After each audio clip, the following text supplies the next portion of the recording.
Төө ашуу алай дүлөй болууда. Бишкек Ош-Уна жолундагы төө ашууда кар көчкү түшүп, жол жабылды. Жеринде жол тейлөө кызматтары иш алып барууда. Алматынын аэропортундагы жүрөк түшүргөн окуя. Алматы аба майданынан чоочун кишиден документ сурашканда ал аэропорттун кызматкерин чачтан алып бычактаган. Окуя бүгүн 7 мартта болгон. Кишини тартип сактоочулар 7 мүнөттө колго түшүргөнү айтылды. Жанагы ролик түштү го, мэр 8 мартта снос кылып салып турдумчу. Силерди манайына көтөрүп коем деп өзүм топунан кеттим.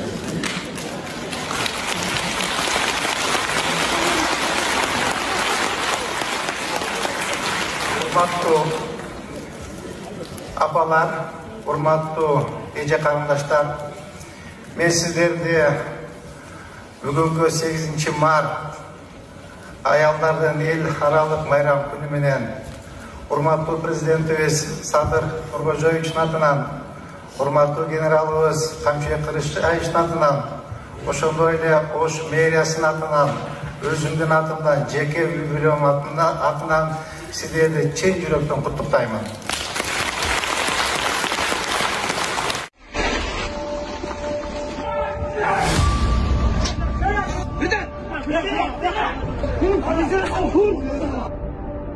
Үстүздөгү жылдын 27 февралында террорчулукка каршы операциянын алкагында Кер УКМК тарабынан Кыргыз Республикасынын аймагында жашыруун террористтик уюмдун 30 жактоочусу кармалган. Алардын иш-аракети чет өлкөлүк этүү борборлору тарабынан координацияланган. Аталган уюмдун мүчөлөрү системалуу түрдө жашыруун жыйындарды өткөрүшүп, анда радикалдык идеологияны үгүттөп, террористтик ишти каржылоо үчүн акча каражатын чогултуп турушкан. Аталган радикалдык топтун негизги максаты Кер конституциялык түзүлүшүнө каршы жихад жасоо, ошондой эле Кер атка минерлерине, атайын кызматтардын жана укук коргоо органдарынын кызматкерлерине карата террор акцияларды пландаштыруу экендиги аныкталып, топтун мүчөлөрүнүн биринен колго жасалган жардыргыч затты жасоо боюнча видео нускама алынды. Тергөө иштери жүрүп жатат. Кер УКМК террористтик жана экстремисттик ишке катышкандар кылмыш жоопкерчилигине тартылаарын эскертип, коомчулукту сак болууга, радикалдуу жана экстремисттик идеологияга кабыл болууга чакырат. Бишкектин 1-май райондук милициясынын тергөөчүсү пара опузалоого шектелип кармалды. Маалыматка ылайык, тергөөчү АК Бишкек милициясынын баңгизатка каршы күрөшүү кызматында иштеген кызматкерге козголгон кылмыш ишти жабуу үчүн андан пара опузалаган деп шектелүүдө. 5 мартта ал $5000 алып жаткан жеринен кармалган. УКМК билдиргендей, алдын ала талдоо боюнча берки милиция кызматкерине козголгон иште кылмыштын курамы жок болуп, иш козгоого жетиштүү негиздер болгон эмес.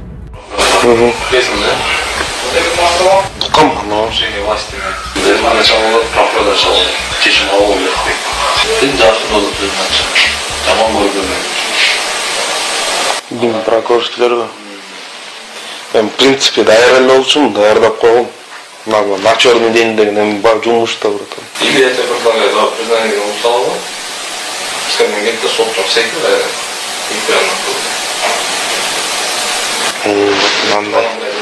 оправдаешься, футбол плюс. Если выяснится, он пришел на футбол. Есть такой вариант. Кыргыз Республикасы кылмыш-адап кодексинин 343-бөлүмүнүн 2-бөлүгүнүн 1-пунктунда көрсөтүлгөн белгилер менен кылмыш козголгон. Топтомдон таанышыңыз.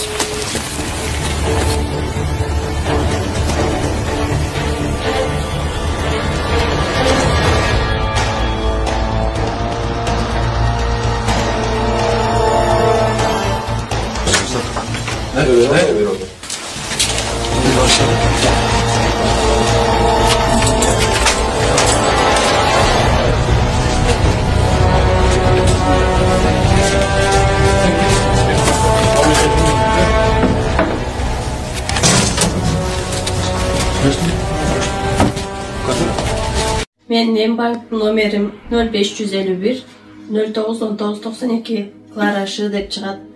Сбербанкымдагы ошондой Кларашы деп чыгат. Мен сиздерге кайрылып жаткандын себеби ушул 6-7 жылдан бери ушул балам менен алектенип келип атам. Бул баламдын диагнозу гидросефалия.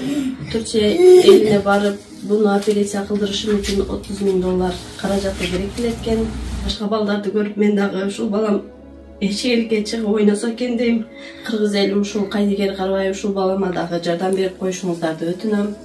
Ушул балам эл катары басып, жүгүрүп ойноп кетпесе дагы өз алдынча басып, өз алдынча тамак жеп калса дейм. Бул менен теңдүүлөр быйылкы жылы мектепке барганын көрүп, мен дагы ушул баламды жок дегенде ошолордун арасында ойноп калса экен деп ниет кылам. Кайдыгер карабайсыздар деп үмүт кылам. Мен өзүм ушул баламдын тынчтыгын ойлоп квартирада турам. Өзүм жалгыз бой энемин, 2 уулдун апасымын. Сапарга азыр эч нерсем жок. Өзүм жүгүрүп барып, идиш жууп, ара чоруда официанткалык кылып иштеп келем. Ушулардын кемкөсүн кылам.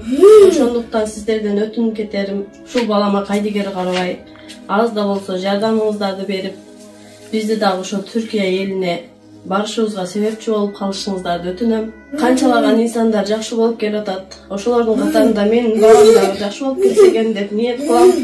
Дуаңыздарды берип, ушул бизге дагы Кайдыгер Карабай жардамыңыздарды берип коюшуңуздарды өтүнөм. Сіздерден баштап эле, СССР малдан баштап эле, биринчи булардын стратегический максаттары, стратегиялык максаттары бул анклав Варухка коридор алыш. Коридор алып, Варух анклавыны негизги өздөрүнүн территориясына кошуп алыш. Бул эң биринчи стратегиялык максат болчу. Аны СССРден баштап ар түрдүү жолдор менен ошого ынтылып келе жаткан.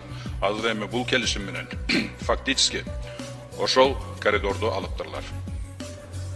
Ошол коридорду алыптырлар. Ал эми азырынча транспортный коридор алыптырлар. Ал эми окончательный толук кандуу Варухту өздөрүнүн территориясына бириктириш үчүн бир эле кадам калыптыр.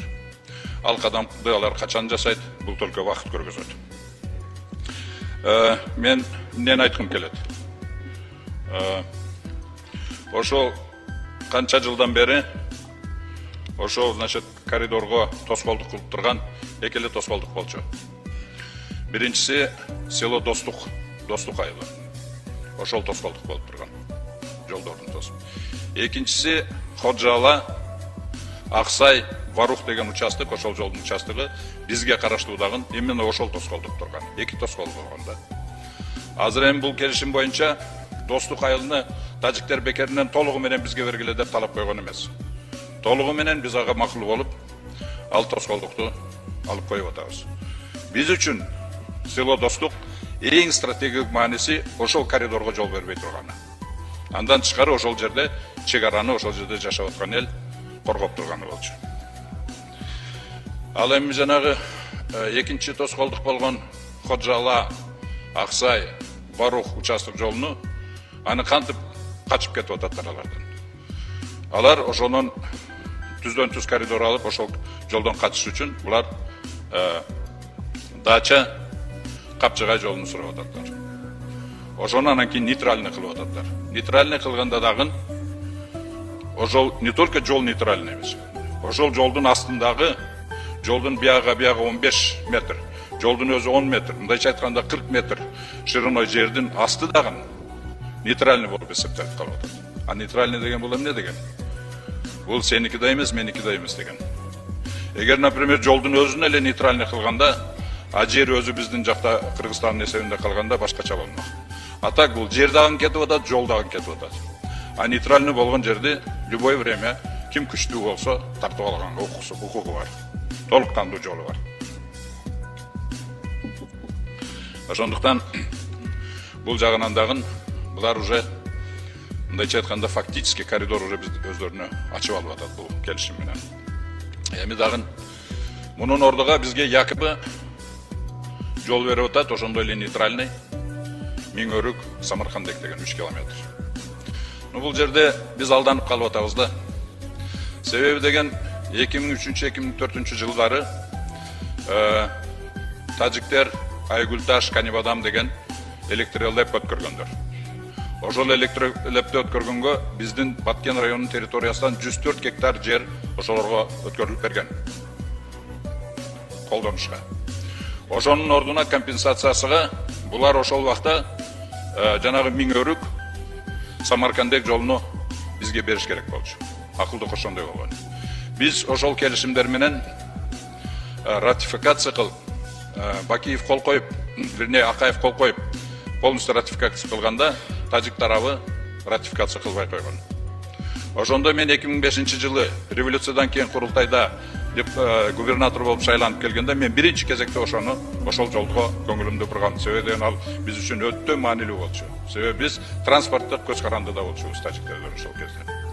Ошондуктан мен барганда ал жерде ратификация кылбаганга аз келгенсип, ошол жерлерди бүт тажик дарандарга жерлерди берип койгон экен. Анан ал жарандар болсо бизден компенсация талап кыла баштаган. А биз болсо ЭС менен сүйлөшүп туруп, ошол жолду куруш үчүн, эстакада куруш үчүн 6 миллион еврого макулдашуу болуп, алар уже акчасын бөлүп берген болчу. Ошондо мен ошол 6 миллиондун жарымынан көп эле ошол компенсация кетип калмак. Мындайча айтканда, жолду куруш мүмкүнчүлүк жок болуп калган ошолдан. Ошондон кийин мен ЭС менен сүйлөшүп туруп, 10 миллион евро бөлдүрүп, айланма башка жолду салдыра баштаган. Ошол проекттин түзүлүп, ал Төрткүл суу сактагычы, Көкташ айылы, Көкташтан айылы андан нары Головнойго барып, Головнойдон Аксайга өтүп, Аксайдан Рават деген айылга өтүп кетчү. Ошондой проект мененче ошондой жол болчу. Аны бирок мен 2007-2008 жылы уже губернаторлуктан кетип калгандан кийин ошол жолду сала баштагандар. Бирок Минтранс ошол Көкташка чейин жеткенден кийин нарака Головной проект менен Головной жака жолду салыштын ордуна жана 4 көчөгө буруп жүгөргөндөр. Ал жер тупик болчу, эч кандай жол жок болчу. Бир 10го жакын үйдү, огороддорду бузуп, ошол жолду сала баштаган. Ошондон кийин 4 көчө проблемасы пайда болгон. Тажиктер ага тоскоолдук кылып, талашып тартышып жатып, анан кийин өзүңөр жакшы билгендей, Мадумаров барып туруп, анан кийин ошол келишим түзүп, ал жерде арендага алып, ошондон анан кийин ошол 4 көчө тажиктердики болуп эсептелип калган. Ташиев ошону айтып атат, жанагы 4 көчө жөнүндө айтып атканда.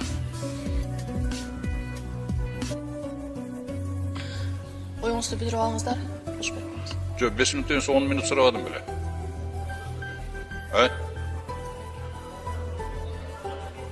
10 мүнөт сураган белем.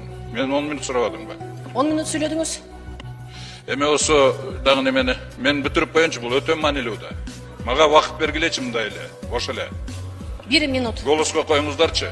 Мен ушуну бүтүрүп коеюн. Себеби деген мен берде айтпасам бар бир эле сыртка чыгып туруп интервью берем да. Айтам да мунун бардыгын. Анан көрө могу жерде 1 минутуңуз бар. Оюңузду жыйынтыктаңыз. Жок, мен азыр только баштадым. Биринчи гана только бир проблеманы эле баштадым. Анан 2 проблемасы бар. 2 стратегиялык маселе бар. Аны эгер мага жөн эле суранып кетем, добушка коюп коюңузчу. Мага мындай эркин эле эме бериңиздерчи, мен сүйлөп алайын, ушунун баарын айтып алайын. Алдыда ал маселе. Бул деген өтө маанилүү нерсе. Бул деген биздин чынын айтканда биздин эгемендүүлүгүбүз жөнүндө сөз болуп атат. Анан кийин Лейлек району сүлүктүү ал жагы полностью анклав болуп калыш акыбалга келип калышыбыз мүмкүн. Ошондуктан бул территориальный целостность биздин улуттук коопсуздугу жөнүндө сөз болуп атканда мага эркин эле сөз берип койгулачы. Мен шашпай айтып берейин бардыгын. Добушка коюңуздарчы.